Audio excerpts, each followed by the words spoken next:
This is Abe Friedtanzer from Awards Buzz. Very excited to be speaking with Rhea Seehorn about Pluribus. How are you, Hey, Ray? Avery. Great to see you. When we spoke last, we were talking about Cooper's Bar and Linoleum, and I feel like you're back to a high-profile project, which is probably pretty exciting. Well, you could even say well, I'm back to sci-fi then, because Linoleum was sci-fi. Yeah, I mean, I don't judge scripts by whether or not they're high projects, if they're high profile or not. I loved Cooper's Bar and Linoleum. Has being part of the show made you want to spend more time with friends and family, or to really appreciate the quiet moments of being by yourself? I remain steadfastly in the position that I've come to accept and not try to change in the last chapter of my life, which is I am definitively 50-50, 50% introvert, 50% extrovert, and I can tell when one is not being fed. There's a disruption in that. So I'm both. Can't wait to see my family that I haven't seen in a while for the holidays. And then I promise you, I'm going to probably immediately be like, now I need a week to sit in a corner and stare at a wall. How has this show been different just in terms of the filming experience and not having that many co-stars or even the same co-stars very often? Well, I mean, luckily I do have brilliant co-stars. I mean, they give me a lot to work with, and I spent significant amount of time with the brilliant Carolina Widra, who's just incredible and doing such a deceptively difficult role, deftly. And anytime I got to do scenes with Sabashuta or Carlos Manuel Vesca, Miriam Shore playing my wife Helen, Jeff Hiller, there's just so many of them that always the energy butting up against each other. Certainly with Carolina, Carlos Manuel, and Samba were just inherently dramatic and comedic at the same time because of such opposing energies. These they're so different. So that was always fun. As far as the filming of lots and lots of scenes alone, it was it's challenging for sure, but its own kind of very interesting exploration to go with just my crew that I'm very, very close with, and with Vince Gilligan and whomever our writer and director might be, and map out what are the story beats that are happening. It's not like it was a total surprise to me. We've seen it in Breaking Bad and Better Call Saul. Think of many passages with Mike Ehrmantraut of advancing story through character development, almost dialogue-free, alone, and carrying out a task. So I think he assumes the intelligence of his audience. I think his fans feel rewarded by that instead of being told what to think or spoon-fed everything. And so I was sure it's a little daunting at first of can I do this? But it's also very exciting that in those moments, the audience is almost your scene partner. That's the person that I'm going to grab by the hand and take on the journey of whatever the arc is that we're doing. You also get to spend a lot of time in a place that you're familiar with, Albuquerque. Do you feel like this show has enhanced your appreciation for it? And is it the place where you would want to spend your time if you were one of the last people with free will left on Earth?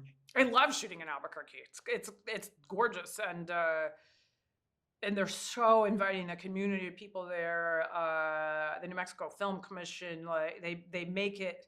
The mayor, who had a cameo in our show, just so you know, when he says I used to be the mayor, he really is the mayor.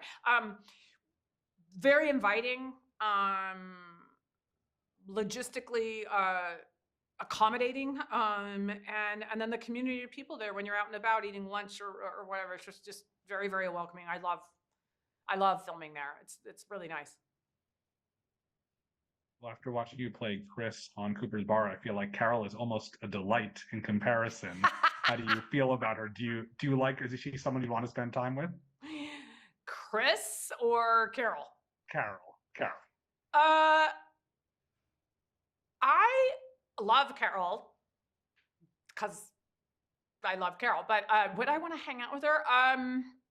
Yeah, I actually think Carol, if we're talking where she ends up by the end of the season, well, even at the end of the season, she's certainly a ride or die, right? She's certainly like who you'd want in your trench with you. She's not going to give up, even in the face of all adversity. I also think she's quite funny, quite witty. I enjoy a dark sense of humor. And I feel like Carol's the kind of person that if she decided you were her friend and she liked your company, she's a very, very loyal friend. You mentioned to return to sci-fi after Linoleum, which also isn't like very overt sci-fi. Right. Do you feel like you're making sci-fi here, or is this just a drama that the story has some elements there? Well, it's in the sci-fi genre, and I don't know if I'm making this term up, but I keep thinking when I was trying to describe this and some other like, or even something like Black Mirror, Severance, these are shows that I love. I was thinking like, would you term it psychological sci-fi? In the same way, like, well, what are we calling like Brave New World, Fahrenheit 451, two of my favorite books ever. It is social commentary, right? On the world that we currently live in by purposely making you look at it through the prism of this sci-fi thing that has happened, because it's not a real event, and currently is not scientifically possible. Then and it's forcing you to ask questions about life and being human from a different perspective than you were prior to this event. So I consider that sci-fi, right? I think so. I also like the references to those books because I feel like they're a lot older, and though we see a lot of advanced technology and things happen really quickly when Carol gets her request granted, the fact that she has to call and listen to a message, there's something very like old-fashioned about the way that with all resources in the world that this still feels like some of this could take place years ago without that new technology. Right. I mean, the others need all energy, and I assume digital communication to go towards this antenna that they want to build and to attempt to send these signals and stuff, and needs to be conserved. So any leisurely scrolling got shut down. So yeah, there's no internet and there's no cell phone service. So it's weird in this like sci-fi hi-fi world. You're right, there's quite a lot that's analog. What is it like working with Vince again? It's amazing. He's amazing. Have you talked to him? Have you met him? I have not, no. Oh, he's so wonderful. And it's sometimes, I think, oversimplifying when he gets called one of the kindest people in this business.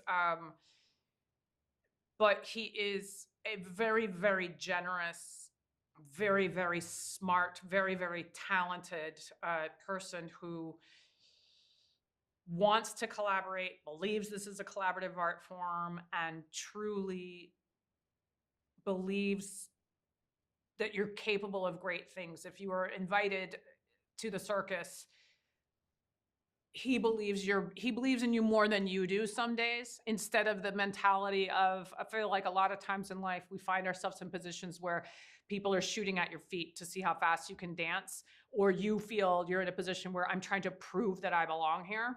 And he makes you feel a lot more like, I actually want to go the extra mile because of the way he sees me. I want to be that person.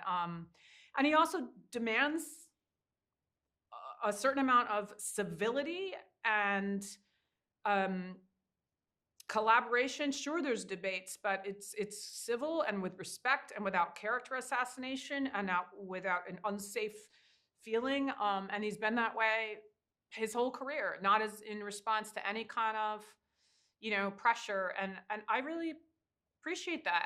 I think a lot of people on his sets think like you feel safe to take a risk, to be creative, and it's okay if like some choice you make in a scene didn't work, because everybody's got your back and we'll just try it another way. Well, I'm excited to see what's next, but I always want to ask you, what are you watching? Everyone else is watching Pluribus. What on your watch? Oh, well, gosh, what am I watching right now? I'm just starting Task. It's very, very good. Just finished Slow Horses, loved. What else? Loved Severance, but it's been a minute since I finished that one. I feel like I'm trying to watch all the movies that are out right now. And shoot, I feel like I want to see All Her Fault, and is it The Beast Within Me? Beast, right? The Beast in Me, yes. Yeah, can't wait for that one. These are all just like actors that I just love, and any of these nominations, one of the first things that hits me is like, can you look at the list of names they're including me with? Like, that's one of the things that just blows you away. Like, these are heroes of mine in the business that are just turning out phenomenal work. Yeah, a lot of great stuff to watch right now. Absolutely. Well, great to see you again. Thank you again for your time. Good to see you. Thanks.